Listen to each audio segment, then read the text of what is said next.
अस्सलाम वालेकुम। मैं चौधरी गुड्डू आमिन, आपका छोटा भाई। ख़ास तौर से इसी ग्रुप के लिए वीडियो बनाया गया है, सामाजिक सुरक्षा संगठन।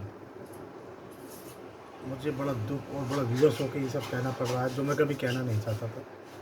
मेरा मकसद जोड़ने का क्या था और मैं तुम लोगों से किस उद्देश्य से जुड़ा हुआ हूँ, ये आप भी बेहतर जानते हैं और मैं भी बेहतर जानता हूँ।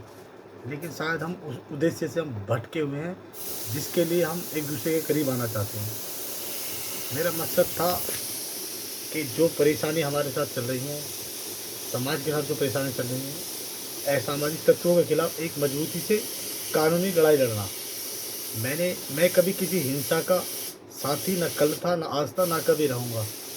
मैं कानून को फॉलो करने वाला आदमी हूँ और कानूनी लड़ाई में लड़ना चाहता हूँ। वजह ये नहीं कि तुम नहीं लड़ सकते, वजह यह है कि तुम सच में कि कमेंट्स में भी तुम जवाब नहीं दे सकते। तुम क्या साथ लड़ाई दोगे? मैंने तो तुम्हें मर्द मुजाहिद समझ के इस ग्रुप में शामिल किया था। मैं तो तुमसे मुलाकात मर्द मुजाहिद समझ कर की थी, और मुझे क्या पता था यार, मेरे दोस्त इतने कायर हो सकते हैं कि वे मेरी किसी बात का कमेंट्स का जवाब नहीं देते, किसी कमेंट्स को यस या नो में भी जवाब नहीं देते। क्या करना चाहिए हमें, क्या नहीं करना चाहिए, कानून में कानून कानून के तहत किस तरीके से कानून की लड़ा जा सकता, सही मजबूती से किस तरीके से लड़ाया जा सकता। आपकी कभी कोई राय नहीं होती, आपको तो साफ सूझ जाता है यार। तो बेहतर है मेरे भाई, तुम हो तो मेरे बड़े अजीज, और ये सब मुझे बड़ा दुख से साथ कहना पड़ रहा है। अगर तुम कानूनी लड़ाई में तुम मेरा साथ नहीं दे सकते तो प्लीज़ ये ग्रुप छोड़ के चले जाए, क्योंकि मैं तुम्हारा छोटा भाई हूँ। मुझे अच्छा नहीं लगेगा मैं तुम्हें एग्जिट मारूँ। अगर तुम लोगों ने बुज़दिल इख्तियार किए तो बुज़दिल लोग तो मैं 1000 का 10 लाख जोड़ सकता हूँ इस ग्रुप के अंदर। मैंने तो तुम मर्द मुजाहिद समझ के और इसमें जोड़ा था। और चक्कर क्या है कि हम कमेंट्सबाजी दुनिया पे करते हैं, औरों पे करते हैं, लेकिन हम खुद की तरफ कभी नहीं देखते। मेरे भाई, मैं तुम्हें कभी लड़ाना नहीं चाहता, ना मैं कभी खुद लड़ना चाहता। मैं केवल तुम्हें एक संवैधानिक तरीके से लड़ाई लड़ाना चाहता हूँ बस तुम्हें। जो जालिम हम पे जुल्म कर रहा है, उस जालिम को हम मिटाना चाहते हैं कानूनी तौर से। उस जालिम को हम कानूनी तौर से जेल की सलाखों के पीछे देखना चाहते हैं। हम उस जालिम को, जो सपा सरकार के गुंडे इस सरकार में न रहे और इस सरकार के गुंडे सपा सरकार में ख़त्म हो जाएं, मैं उनको इतना कानून में इतना जकड़ना चाहता हूं कि ताकि उनकी आने वाली नस्लों को पता लग जाए कि एक वक्त ऐसा भी आता है। लेकिन यार तुम तो बहुत कार हो, तुमसे क्या उम्मीद कर सकता हूँ। हमें तुमसे पैसा नहीं चाहिए, पैसा देने वाले बहुत लोग हैं। पैसे नहीं चाहिए, कम से कम तुम मेरे साथ खड़े हो जाओ, साथ चलो। थाने चलना हो थाने साथ चलो, कप्तान साहब के पास चलना कप्तान साहब के साथ चलो, अपना मशवरा दो, राय दो। हो सकता है तुम मुझसे कहीं बेहतर ज़्यादा जानते हो। मैं तुमसे ये उम्मीद रखता हूँ कि तुम मुझसे ज़्यादा बेहतर जानते हो। तुम इस ग्रुप के अंदर सबसे बेकार आदमी हूँ मैं, मुझे बिल्कुल ज्ञान नहीं है। मैंने तुमसे ज्ञान सीखने के लिए जोड़ा है, और मैंने तुमको मर्द मुजाहिद समझ के जोड़ा था। मुझे नहीं पता था कि मेरे दोस्त, जिन्हें मैं दिल और जान से ज़्यादा प्यार करता हूँ, कि ये भी कायर हैं। भाई मेरे इस ग्रुप को छोड़ दो, कोई दिक्कत नहीं। अगर तुम कौम या समाज की लड़ाई तुम नहीं लड़ सकते, तो तुम अपनी लड़ाई और मेरी लड़ाई तुम क्या लड़ोगे? बिल्कुल नहीं लड़ सकते। अत्याचार होता है और हम तमाशाहीन बनकर देख रहे हैं, और मैं कमेंट्स करता हूँ, जवाब मांगता हूँ, तो कोई जवाब नहीं होता, कोई रिप्लाई नहीं होता मेरी कमेंट्स का। भाई अगर तुम साथ नहीं चल सकते तो इस रास्ते को यहीं छोड़ दो, फिर मैं अच्छे अच्छे लोग इसमें शामिल करूँगा। अच्छे अच्छे लोग जो कम से कम वो तुम्हारे लिए खड़े हो जाए आगे चल के, ठीक है ना? क्योंकि इस ग्रुप में एक है देख के एक है चस्का लग रहा।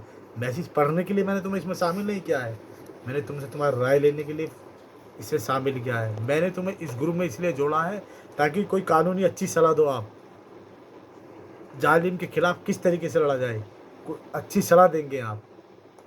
मैंने इसलिए तुमको साथ लिया है। ऐसा नहीं है कि मेरे भाई या मेरे बहन नहीं है, मेरी लाश पर भी रोने वाले लोग हैं, मुझे प्यार करने वाले भी लोग हैं, मेरी मैयत उठाने वाले भी लोग हैं। हम दो भाई हैं, समझ रहे हो मेरे भाई? और अगर अकेले मुझे कुछ हो गया ना, तो मेरे घर को चलाने वाला तो बहुत हैं, लेकिन मजबूती से परिवार को देखने वाला कोई नहीं है, समझ रहे हो नहीं? तुम तो दो दो चार चार पाँच पाँच भाई हो सकते हो, किसी का एक भी हो सकता है, लेकिन किसी के एक भी 4-4 साल के फ़िलिस्तीन के लोग देख रहे हो आप? तुम 4-4 साल के लोग कैसी मजबूती से अपने ईमान के लड़ रहे हैं, और तुम बुज़दिल बने हुए बैठे हो। मेरे भाई मेरे पीछे सब कुछ है, मेरे पीछे काम धंधे वाले भी हैं। मैं 2 लड़के की तनख्वाह देता हूँ मैं, समझ रहे हो तो नहीं? 2 लड़कों की तनख्वाह देता हूँ मैं, जो मेरे पास रहते हैं, समझे ना? मेरे पास सब चीज़ लगी हुई है, सब चीज़।